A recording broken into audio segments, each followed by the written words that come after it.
Abra sua Bíblia comigo no Salmo de número 23. Nós leremos hoje talvez o salmo mais famoso da Bíblia Sagrada. Veja se não tem alguém aí do seu lado que está sem Bíblia, para que você possa compartilhar com ele a palavra do nosso Deus. Salmo de número 23. Os irmãos acharam? Amém? O Senhor é o meu pastor, de nada terei falta. Em verdes pastagens me faz repousar e me conduz a águas tranquilas. Restaura-me o vigor, guia-me nas veredas da justiça por amor do seu nome. Mesmo quando eu andar por um vale de trevas e morte, eu não temerei perigo algum, pois tu estás comigo, a tua vara e o teu cajado me protegem. Preparas um banquete para mim à vista dos meus inimigos. Tu me honras ungindo a minha cabeça com óleo e fazendo transbordar o meu cálice. Sei que a bondade e a fidelidade me acompanharão todos os dias da minha vida, e voltarei à casa do Senhor enquanto eu viver. Vamos orar mais uma vez? Senhor, nós estamos diante da Tua palavra, palavra que é bendita, palavra que é poderosa, e pedimos, Senhor, pela iluminação do Teu Santo Espírito, que o Senhor possa falar profundamente ao nosso coração, aquieta a nossa mente, aquieta o nosso coração, nos ajuda a nos concentrarmos, Senhor, em tudo aquilo que o Senhor quer nos ensinar nessa noite. É o que te pedimos e oramos no nome precioso de Jesus. Amém e amém. Eu vi na internet uma coisa muito interessante, que é o Salmo 23 do Mineiro.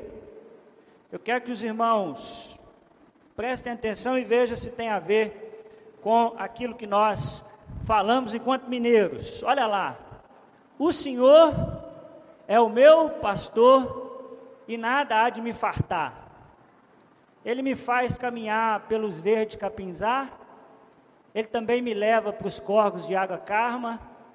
Ainda que eu tenha que andar nos buracos assombrados, lá pelas encruzilhadas do encardido, não careço ter medo de nada, a modo de que Ele é mais forte que o coisa ruim. Ele sempre nos prepara uma boa boia na frente de tudo quanto é maracutaia. E é assim que um dia, quando a gente estiver mais para lá do que para cá, nós vai morar no rancho do Senhor para até nunca mais se acabar. Amém ou não? Esse é o Salmo 23 do Mineiro. Irmãos, o Salmo 23, sem dúvida nenhuma, ele é talvez o texto mais conhecido da Bíblia Sagrada. E hoje a gente vai conversar um pouquinho sobre ele, porque a gente olha para esse salmo e só consegue ver Deus como nosso pastor. Porque ele começa assim, não é? O Senhor é o meu pastor. Então o Salmo 23 é o Salmo do bom pastor. Mas hoje eu quero mostrar para você que o Salmo 23 quer nos ensinar muito mais do que a ideia de que Deus é o nosso pastor. Porque se você olhar na sua Bíblia, a figura do pastor, ela vai aparecer somente nos 3 primeiros versículos. Mas o Salmo continua. Então por isso que o tema do sermão nessa noite, a ideia é mais que um pastor. Mais que um pastor. Se você está anotando, eu tenho sempre desafiado os irmãos a anotarem as nossas pregações, aquilo que a gente tem conversado, para você não se esquecer, mais que um pastor. Irmãos, a ideia do Salmo 23 é de um viajante que está indo até o templo adorar a Deus. É importante a gente entender esse contexto. O Salmo 23 diz respeito a um viajante que está indo até o templo adorar a Deus. E depois os irmãos vão entender por que eu estou falando sobre isso. Esse salmo expressa toda a confiança em Deus do viajante. Mas para a gente entender o Salmo 23, a gente tem que passar no Salmo 22. E aí é a sua tarefa de casa. Tudo bem? Você vai ler na sua casa qual o Salmo? 22. Porque o Salmo 22, no Salmo 22, o Davi está passando por um deserto absurdo na vida dele. E aí, ele começa a questionar Deus no Salmo 22, Senhor, cadê o Senhor se esqueceu de mim? E o versículo 23 é uma resposta de Davi ao Salmo 22. É como se Davi dissesse, a despeito de todas as dificuldades que eu tenho enfrentado, de todos os desertos que eu tenho vivido, o Senhor é o meu pastor, nada há de me faltar. E nessa noite eu queria ensinar aos irmãos algumas afirmações de quem Deus é. Se você está anotando, nós vamos conversar sobre afirmações de quem Deus é. Semana passada nós falamos sobre quem? Quem se lembra? Sobre Jesus Cristo. Hoje nós vamos falar sobre Deus. Algumas afirmações sobre Deus. Primeira coisa que Davi nos ensina sobre Deus. Vamos ler juntos? Deus é, pode ficar bem melhor, vamos de novo? Deus é pessoal. O Senhor, o Davi diz assim, o Senhor é o nosso pastor? Não. O Senhor é o meu pastor. Davi está nos ensinando que o nosso Deus é um Deus pessoal. Eu já ensinei isso aos irmãos, que Deus trata um como se fossem todos, mas Ele trata todos como se fossem um. Deus cuida de cada um de nós. Deus sustenta cada um de nós. E é assim que Davi começa a falar, ele começa a falar sobre Deus, que ele chama aqui de Yahvé, é o meu pastor. Davi demonstra aqui a proximidade que ele tinha de Deus e a imagem que ele tinha de Deus. Deus não é um ser distante, Deus não é um ser inacessível, mas Ele é o meu pastor. O que é muito interessante, porque naquele tempo não se usava a expressão, meu Deus. Você quase não encontra isso no Antigo Testamento. No Antigo Testamento, sabe o que você encontra? O Deus de Abraão, Isaque e Jacó. Olha que interessante o que Davi está dizendo. Eu não estou falando sobre o Deus de Abraão, de Isaque e de Jacó. Eu estou falando do meu Deus. O Senhor é o meu pastor. Deus, irmãos, é um Deus pessoal. Ele é o nosso pastor, mas Ele é o seu pastor. Ele cuida de nós, mas Ele também cuida de você. Ele conhece de uma maneira profunda as suas inquietações, da sua alma, os seus pecados, as suas dificuldades. Ele te conhece, Ele é pessoal, Ele é o seu Deus. Olha o que próprio Jesus disse a respeito de si mesmo. Eu sou o que, irmãos? O bom pastor. Olha lá, eu faço o quê? Conheço as minhas ovelhas. E elas me conhecem, assim como o Pai me conhece, eu conheço o Pai e dou a minha vida pelas ovelhas. Eu sou o bom pastor, eu conheço as minhas ovelhas, eu sou um Deus pessoal. Isso é extraordinário, Deus sabe o seu nome. Isso é maravilhoso ou não é? Nesse mundão de gente, Deus sabe o seu nome. Ele sabe as suas inquietações, as suas dificuldades. Como a história de Zaqueu, em que estava uma multidão, e Jesus diz, Zaqueu, como quem diz, eu sei o seu nome, eu conheço a sua história, hoje eu vou na sua casa. Não estamos, irmãos, jogados à sorte desse mundo, mas servimos a um Deus que nos conhece. Deus é pessoal, amém? Segunda coisa que nós aprendemos com Davi, vamos ler juntos? Deus é sustentador. Deus é sustentador. Olha o que a parte B do versículo 1 diz. De nada o que, irmãos? Eu terei falta. O Senhor é o meu pastor.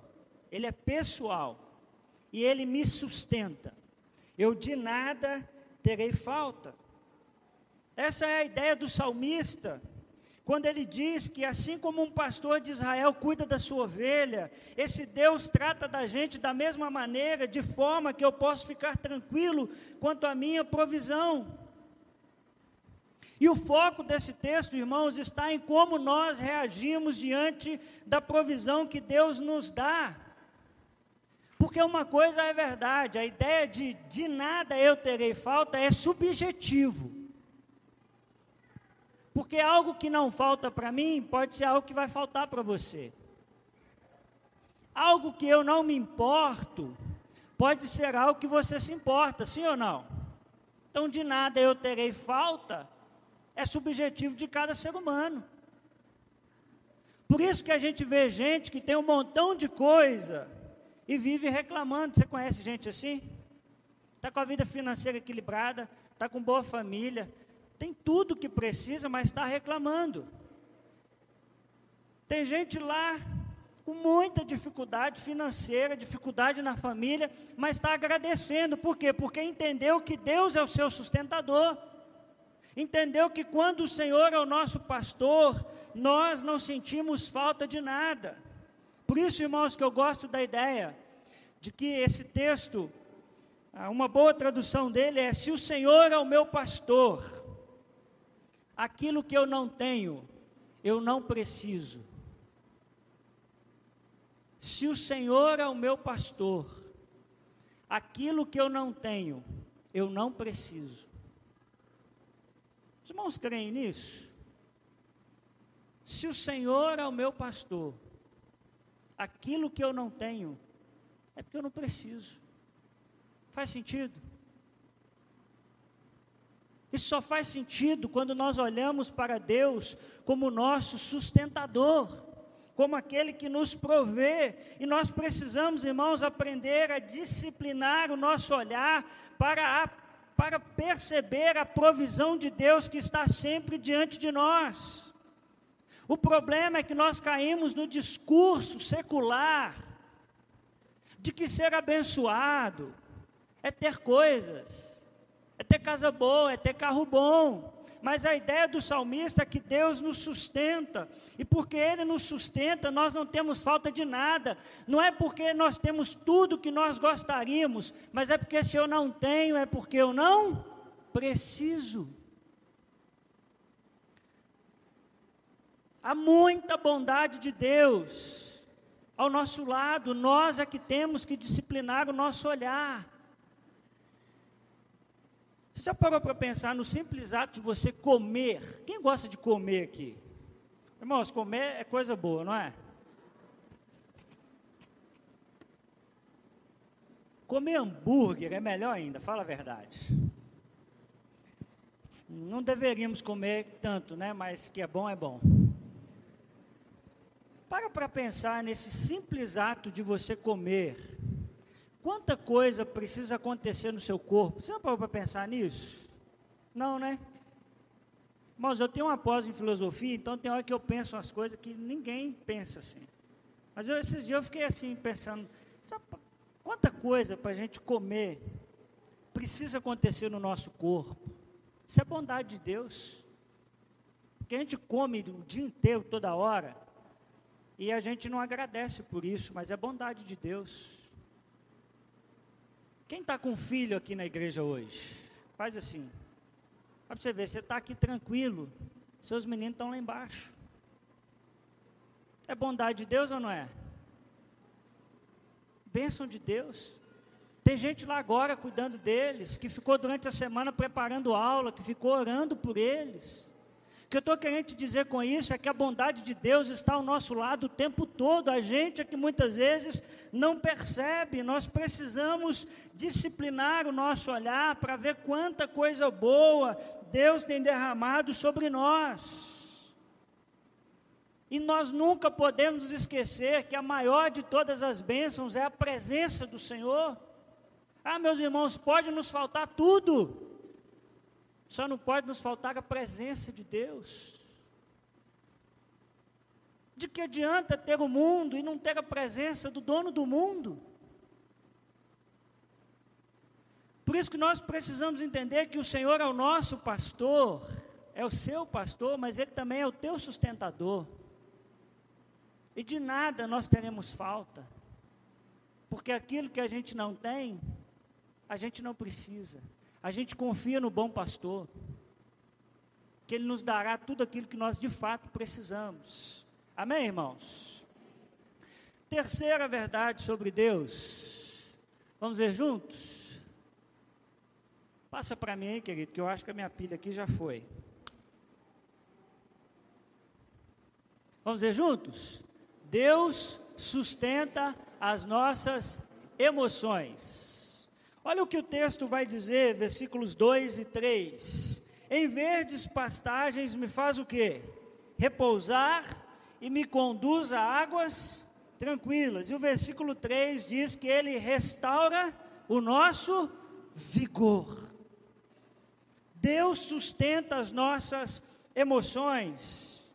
A psicologia trabalha dois conceitos que eu gosto muito, que é a ideia de ressignificar e a ideia de resiliência. Os dois conceitos têm a ideia da gente aprender a pegar algo ruim na vida da gente e aprender alguma coisa com isso, dar um novo significado, uma nova história para esse episódio. E essa, irmãos, é a ideia do texto quando diz restaura-me o vigor. Isso é, Deus na sua bondade, o meu pastor, aquele que me sustenta, me ajudou a lidar com as minhas emoções. Ele levou-me a águas tranquilas, o que é muito difícil num ambiente de deserto, que chovia muitas vezes de 6 em 6 meses, pouquíssimas vezes no ano. O salmista diz, olha, o Senhor me leva às águas tranquilas, o Senhor me leva aos verdes pastos, e Ele restaura-me o vigor, que significa que vida, fôlego de vida, nessa ação de sustentação de Deus, inclui a provisão, o cuidado das nossas emoções, acontece de tal maneira que Deus restaura o nosso vigor, aquele dia que você está cansado, aquele dia que você está desanimado, aquele dia que parece que você não vai chegar no final do dia, Deus restaura o seu vigor, Deus nos enche com a sua paz. A Bíblia vai dizer que Ele é o Jeová Shalom, Ele é o Deus da paz, Ele é o Deus que quando a alma da gente está atribulada, está agitada, nos visita com graça, com misericórdia e nos enche com a sua paz. Se no versículo anterior a ideia é que Deus provê o alimento, aqui o foco é que Deus impediu o salmista de entrar em uma rota de colisão com a sua estrutura emocional. Porque se todas as vezes, meus irmãos, que nós passamos por momentos difíceis, Deus não nos ajudasse, de alguma forma, nenhum de nós estaríamos aqui. Você certamente já passou por algum momento na sua vida que você não sabe de onde você tirou força. É ou não é verdade? Todo mundo tem um episódio assim. Acontece alguma coisa e você diz, agora complicou. Agora as portas fecharam. Eu não vejo saída. E Deus vem nos dar a sua paz, nos dar a sua força. E nós temos que lembrar sempre que esse Deus que sustenta as nossas emoções, que restaura o nosso vigor, que nos enche da sua paz, nós temos que sempre lembrar que paz no Evangelho não é ausência de adversidades. Se você está anotando, anote isso, paz no Evangelho não é ausência de adversidades. Paz no Evangelho é uma pessoa, Deus Shalom. Nós já conversamos sobre aquele texto, onde Jesus é acometido por uma tempestade com os seus discípulos, os irmãos lembram disso? Jesus estava fazendo o quê? Dormindo tranquilo. Paz, mesmo diante de uma tempestade. Por isso, talvez o que você está precisando nessa noite é do Deus Shalom, o Deus de toda paz. Se o seu coração está atribulado, peça a Deus que conduza você a águas tranquilas. Talvez Ele não vai mudar a situação, mas Ele vai restaurar o seu vigor. Porque se a gente tiver com vigor renovado, nós vamos para cima. É ou não é verdade? O negócio é quando a gente está cansado. Mas se Deus restaurar o nosso vigor, a gente dá um jeito. Então talvez Deus nessa noite não vai te conduzir a esses verdes pastos, mas Ele pode restaurar o teu vigor, até que você chegue nos verdes pastos. Por isso o nosso Deus é o Deus que restaura as nossas emoções. Mas o salmista nos ensina uma quarta coisa sobre Deus, vamos dizer juntos? Deus cuida dos nossos caminhos. Está ruim, vamos de novo? Deus cuida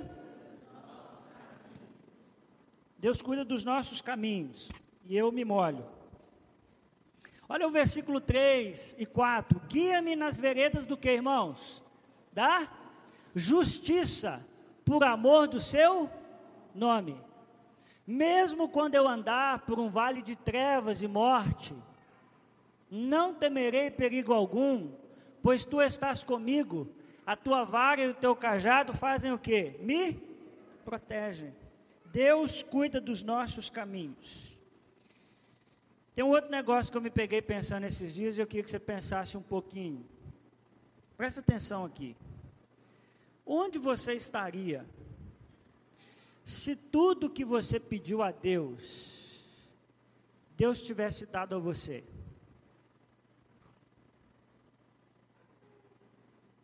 Onde você estaria se tudo que você pediu para Deus, Deus tivesse te dado? Consegue imaginar?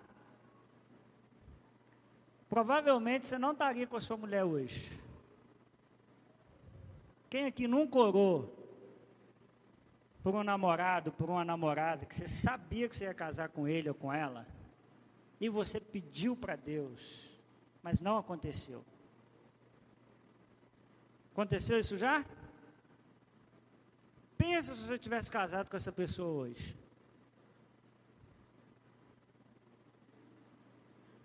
Já fez esse exercício? Não, né? Essa é coisa da minha cabeça. Mas onde você estaria se Deus nunca tivesse te dito um não? Você estava enrolado. Enrolada. E a ideia do salmista é essa, que Deus, em alguns momentos da nossa vida, Ele cuida dos nossos caminhos. Nesse contexto de Deus como pastor que cuida de nós em nossos caminhos, agora Deus é posto como um viajante que caminha conosco. O cenário agora do Salmo mudou, não é mais o pasto, mas caminhos, onde muitas vezes poderiam ser armadas emboscadas por conta dos inimigos. E aí vem a ideia da expressão veredas de justiça. Veredas de justiça é caminho reto.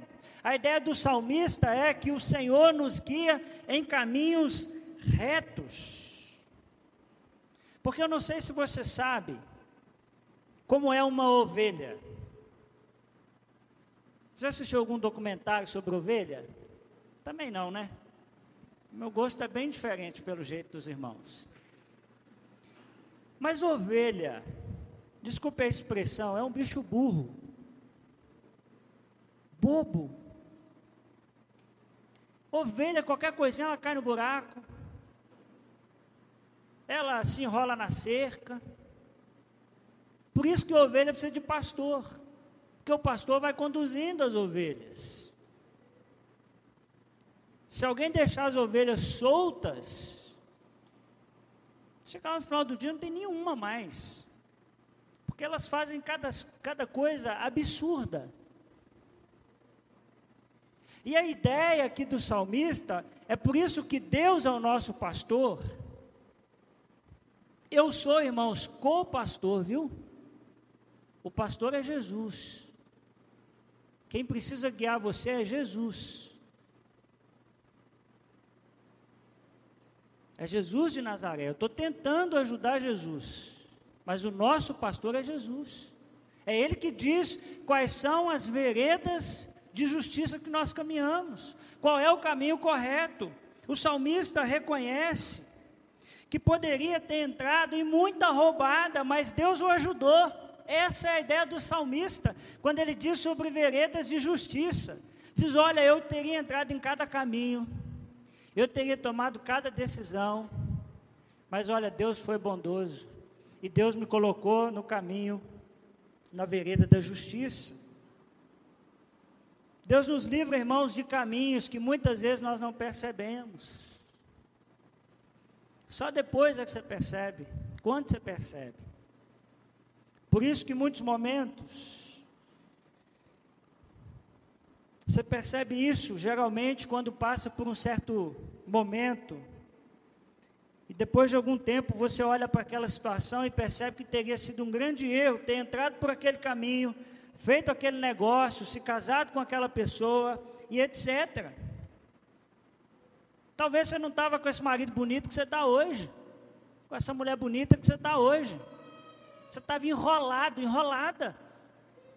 Talvez se lá atrás uma sociedade que você pediu para Deus e não deu certo, teria arruinado você e a sua família. É isso que o salmista está dizendo. De vez em quando, Deus coloca o carro na frente e diz: rapaz, isso aí vai dar muito errado.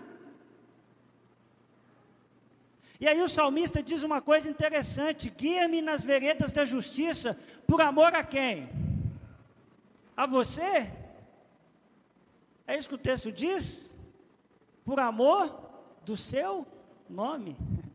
O salmista está dizendo que tem hora que, se deixar, a gente faz cada coisa absurda, que a gente suja o nome de Deus, e aí Deus diz: não, isso aí não tem a menor condição. Não é porque você é bonzinho, porque você dá dízimo, porque você vem na igreja, é porque Deus ama o nome dEle. Não é sobre mim, não é sobre você, é sobre Ele. Deus zela pelo seu nome. E Ele sabe que em alguns momentos, se Ele não intervir, nós vamos fazer cada coisa, que lá na frente vai ser muito ruim para nós, para o reino de Deus, para todo mundo. Por isso, agradeça a Deus por ter guardado o seu caminho por muitas vezes que talvez você não percebeu. Agradeça. Você não está entendendo? Agradeça, porque pode ser que Deus está endireitando você, está te colocando nas veredas da justiça, está te colocando no caminho correto, porque Ele sabe que lá na frente vai dar ruim para você, vai dar ruim para a sua família. Por isso que a Bíblia vai dizer o tempo todo: em tudo sejam gratos. Porque nós não sabemos o que nos espera lá na frente. Por isso confiamos na bondade do Senhor. Sabe outra coisa que o salmista nos ensina? Em quinto lugar, vamos ler juntos? Deus cuida das nossas... Uai, está errado, né?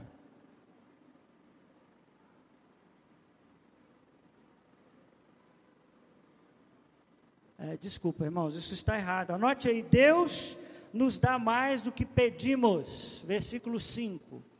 Deus nos dá mais do que pedimos. Versículo 5. Versículo 5 vai dizer assim: preparas um banquete para mim à vista dos meus inimigos. Agora o salmista muda mais uma vez completamente a ideia do salmo.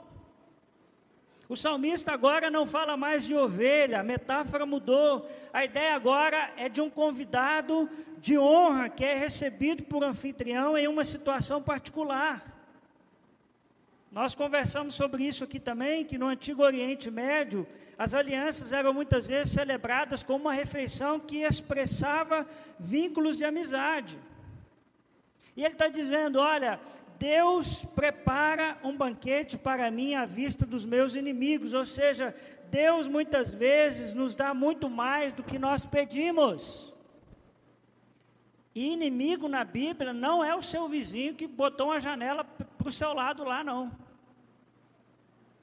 Não é isso. Inimigo na Bíblia é gente que quer matar você. E a ideia do salmista é que Deus que é o pastor, o Deus que guarda, é este que prepara um banquete na presença dos inimigos. Ele nos dá muito mais do que nós pedimos, Ele nos dá muito mais do que nós merecemos. A ideia do texto é que de vez em quando Deus dá uma mimada na gente. Você já teve essa sensação gostosa de que Deus está te mimando? Deus está te abençoando num momento que você não esperava, num momento que você não contava. Essa é a ideia do salmista. Ele prepara um banquete na presença dos meus inimigos. Ele me dá muito mais do que eu imagino, muito mais do que eu penso. E muitos de nós, irmãos, temos bênçãos além da média. Tem gente que não tem a saúde que merece. Tem gente que tem tantas bênçãos na sua família e não reconhece. Se Deus nos tratasse como nós merecemos, nós estaríamos enrolados. Sim ou não, irmãos? Pensa se Deus te tratasse do jeitinho que você merece. Coração ruim igual a gente tem.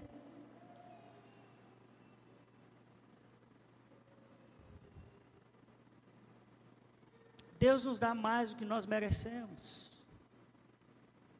Eu tenho sempre o costume de dizer, quando as pessoas me perguntam como eu estou, e eu, na maioria das vezes eu digo, estou melhor do que eu mereço.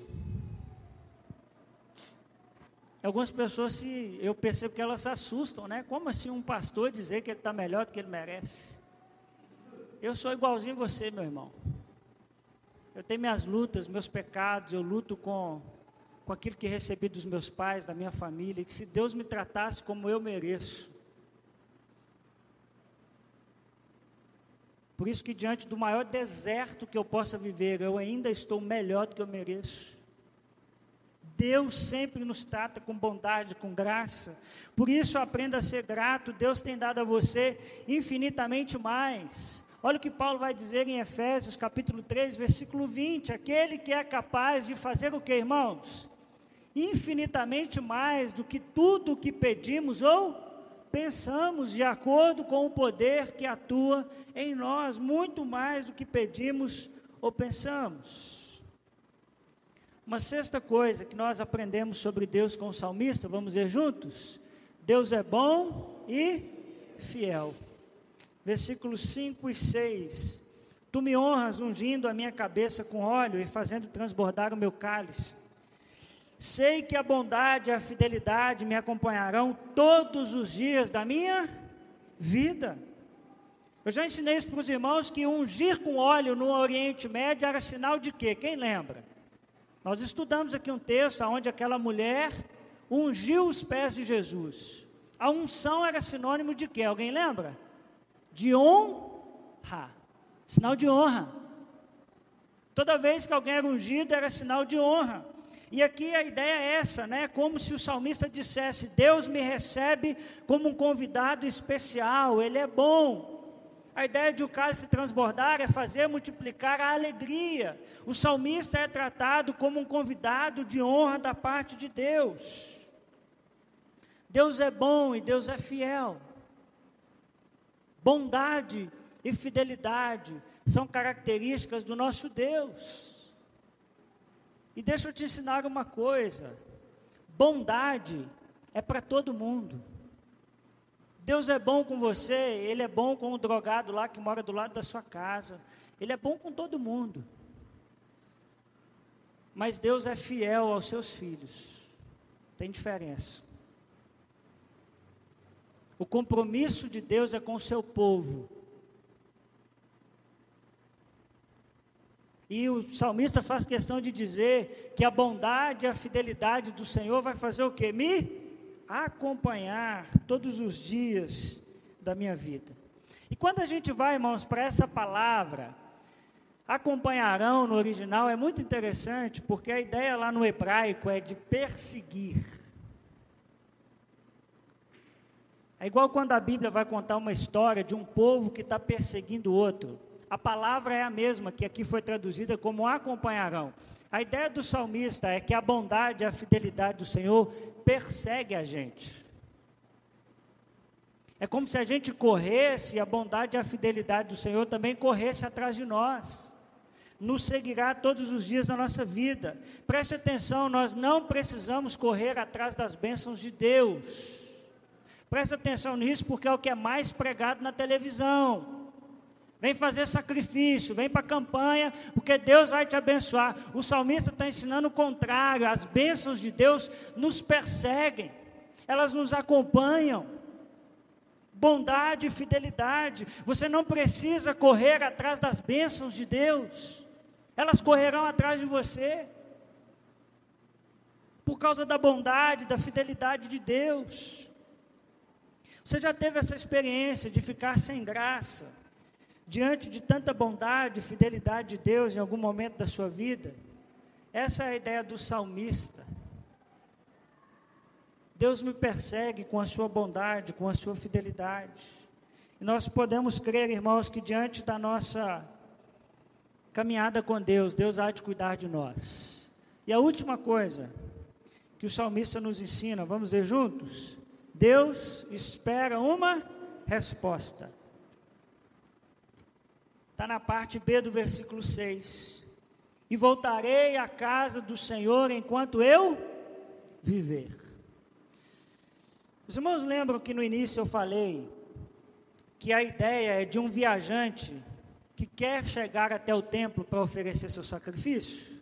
Lembram disso? Falei lá no início do sermão. A ideia é essa.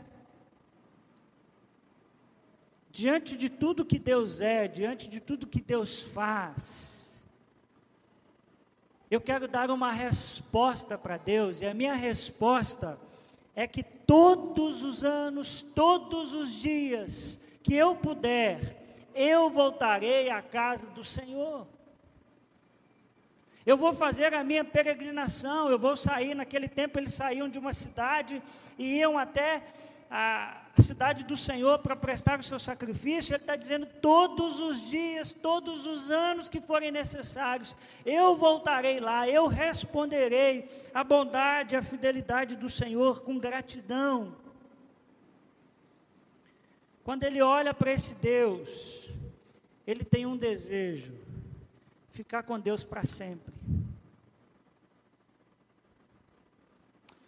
E nós temos um privilégio absurdo, irmão, sabe qual é? É que a gente não precisa oferecer mais sacrifícios, não tem mais um lugar, porque esse Deus que é o nosso pastor, ele mudou de endereço. Ele morava no templo, ele não mora mais. Ele mora em você, ele mora em mim. E a gente diz, Senhor, é com o Senhor que eu quero viver para sempre. O Senhor é o meu pastor, eu não tenho falta de nada. Essa história, irmãos, desse salmista, desse salmo, é a história de todos nós. Nós estamos peregrinando para a casa do Senhor, que é o céu. Não é um caminho fácil, tem vales de sombra, de morte, mas nós sabemos que Deus é pessoal, que Ele nos dá a provisão, que Ele sustenta as nossas emoções, nos guia pelo caminho, nos dá mais do que pedimos, nos cerca com bondade, com fidelidade. E quando nós chegamos ao objetivo, o que nós vamos querer? Nós vamos querer habitar com o Senhor para sempre. Não é isso a mensagem do Evangelho? Que nós desejamos com o mais profundo de nossa alma a volta do Senhor Jesus, porque nós estaremos para sempre com Ele.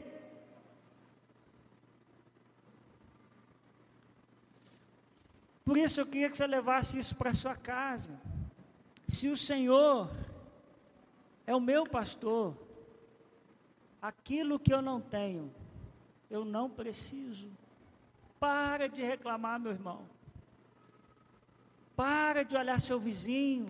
Para de olhar seu chefe. Confie que o Senhor é o seu pastor. E quem tem Ele não tem falta de nada. Pastor, mas eu não tenho carro. Mas não é isso que dá sentido para a sua vida, para a sua alma.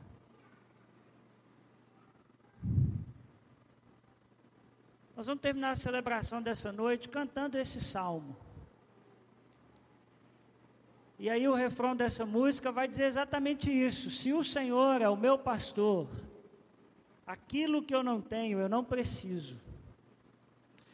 Esse grupo se chama Sola. Se você quiser ouvir na sua casa, quer ouvir música boa, coloca lá no YouTube, no Spotify, Projeto Sola. E eu queria que você cantasse. Nós vamos terminar cantando o Salmo 23 nessa noite. Vai ter a projeção. E eu queria que você cantasse, porque isso ajuda você também a memorizar tudo aquilo que nós aprendemos nessa noite. Vamos ficar de pé? Vamos cantar isso ao Senhor?